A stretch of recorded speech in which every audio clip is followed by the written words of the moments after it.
Sir இப்போ ஒரு குட்டி செக்மெண்ட் சார்.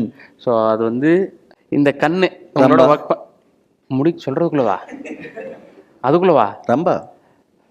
அடுத்த கண்ணு ஐஸ்வர்யா. ஆஹா அடுத்து ரோஜா. நெக்ஸ்ட் ஜோதிகா. வாவ் அடுத்து இவங்க வந்து அப்பு படத்தில் நடிச்சாங்களே, பேர் என்ன?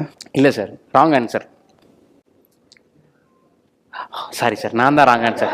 சாரி சார் நான் கொஞ்சம் கன்ஃபியூஸ் ஆகிட்டேன் சார். ஒன் மோர் போகலாம். தேவியானி. நான் இப்போ கரெக்டாக தான் சொன்னேன் தெரியுமா சார்? Super sir. எப்படி சார் நான் கரெக்டாக நடிச்சேனா சார்? எப்படி? அடுத்து ஸ்னேகா.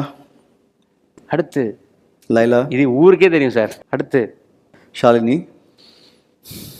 சிம்ரன். ரிங்கி கண்ணா. அடுத்து அவ்வளோதானா சார்? சார் உங்களோட வேகத்தில் நான் நிறையா இருக்கும்னு நினச்சிட்டேன் நான்.